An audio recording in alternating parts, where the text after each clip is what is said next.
Welcome friends, सुस्वागतम दोस्तों।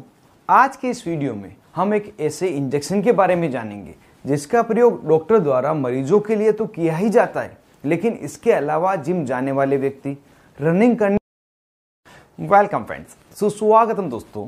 आज के इस वीडियो में हम एक ऐसे इंजेक्शन के बारे में जानेंगे जिसका प्रयोग डॉक्टर द्वारा मरीजों के लिए तो किया ही जाता है, लेकिन इसके अलावा जिम जाने वाले व्यक्ति, रनिंग करने वाले जैसे एथलीट, आर्मी की तैयारी करने वाले स्टूडेंट तथा स्पोर्ट्स पर्सन इस इंजेक्शन का प्रयोग बहुत ही ज़्यादा मात्रा में करते हैं।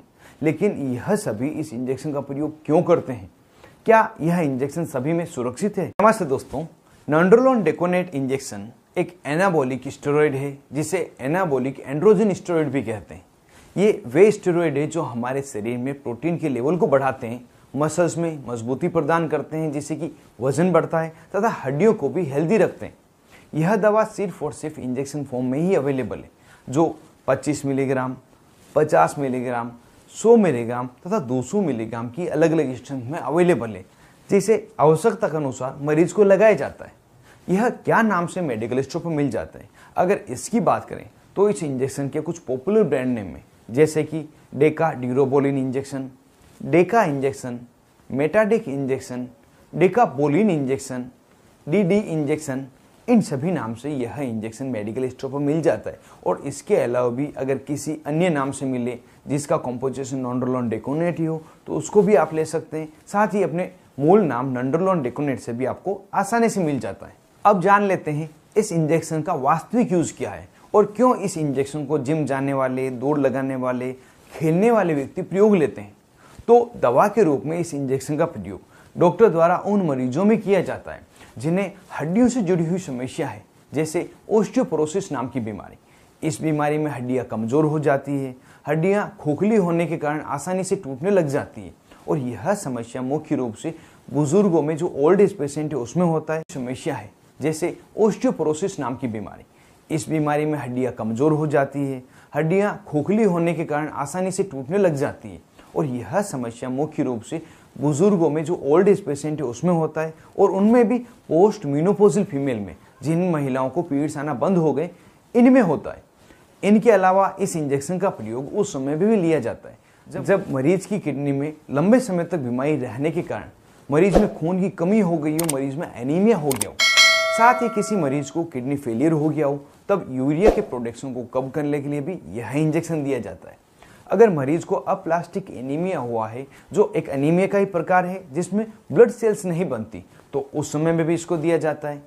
यदि कोई महिला है जिसको ब्रेस्ट कैंसर हुआ है तो उस समय कोर्टिकोस्टेरॉइड थेरेपी के साथ में यह इंजेक्शन डॉक्टर द्वारा लगाया जाता है। लेकिन इस समय अगर ब्रेस्ट कैंसर बढ़कर हड्डियों तक चला गया है, रिब्स तक चला गया है, तो उस समय यह इंजेक्शन कार्य नहीं करेगा।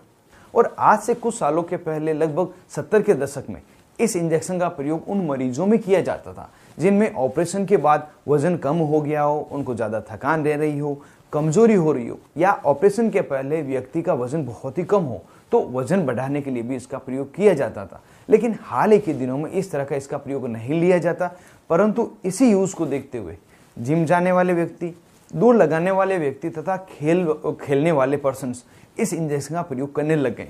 जो व्यक्ति जिम जाते हैं वे अपने शरीर में मसल्स को बढ़ाने के लिए इसका प्रयोग करते हैं। कुछ व्यक्ति अपने शरीर का वजन बढ़ाने के लिए इसका प्रयोग करते हैं। एथलीट, जो दौड़ लगाने वाले व्यक्ति है, जो खेलने वाले व्यक्ति है, वह अपना स्टेमिना बढ़ाने के लिए खेल के पहले इस इंजेक्शन का प्रयोग करते हैं, जिससे कि वो खेल में थकान नहीं आए। और इसी कारण से हाल ही के दिनों में जो स्टूडेंट आर्मी की फिजिकल टेस्ट की तैयारी कर रहे हैं, इस इंजेक्शन का ज़्यादा प्रयोग करने लग गए हैं, जिससे कि उनका स्टेमिना बढ़ जाए और फिजिकल टेस्ट पास कर सके। लेकिन उन्हें इस इंजेक्शन का ज़्यादा प्रयोग करने लग गए हैं जिससे कि उनका स्टेमिना बढ़ जाए और फिजिकल टेस्ट पास कर सके।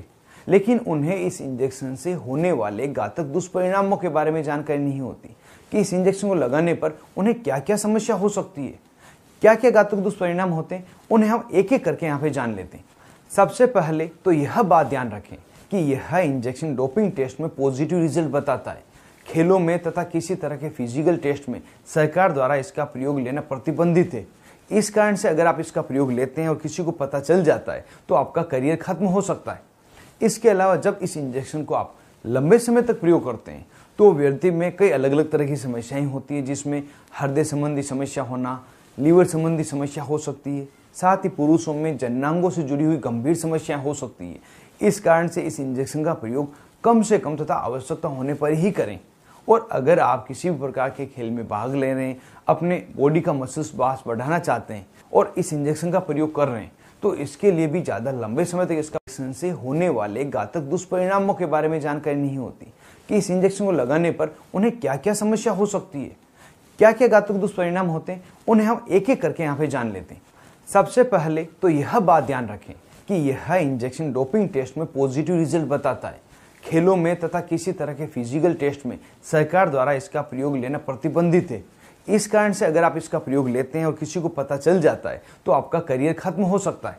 इसके अलावा जब इस इंजेक्शन को आप लंबे समय तक प्रयोग करते हैं तो व्यक्ति में कई अलग अलग तरह की समस्याएं होती है, जिसमें हृदय संबंधी समस्या होना, लीवर संबंधी समस्या हो सकती है। साथ ही पुरुषों में जननांगों से जुड़ी हुई गंभीर समस्याएं हो सकती है। इस कारण से इस इंजेक्शन का प्रयोग कम से कम तथा आवश्यकता होने पर ही करें। और अगर आप किसी भी प्रकार के खेल में भाग ले रहे हैं, अपने बॉडी का मसल्स मास बढ़ाना चाहते हैं और इस इंजेक्शन का प्रयोग कर रहे हैं, तो इसके लिए भी ज़्यादा लंबे समय तक इसका प्रयोग नहीं करें और कम मात्रा में इसका प्रयोग करें, तो आपको इस इंजेक्शन के कम से कम नुकसान होंगे। अब जान लेते हैं इस इंजेक्शन के क्या साइड इफेक्ट होते हैं।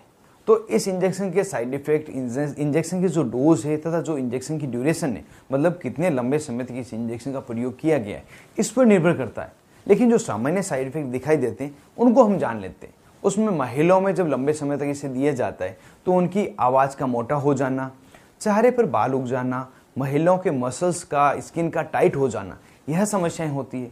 पुरुषों में जननांगों से संबंधित समस्याएं जैसे कि इरेक्टाइल डिसफंक्शन होना और लंबे समय तक बॉडी बिल्डर इसका प्रयोग करते हैं तो उनमें हड्डियों में सूजन आ जाना और इस इंजेक्शन पे डिपेंडेंसी बढ़ जाना, मतलब यह इंजेक्शन लगाए बगैर वह हैवी एक्सरसाइज नहीं कर पाते, उनमें ताकत नहीं रहती।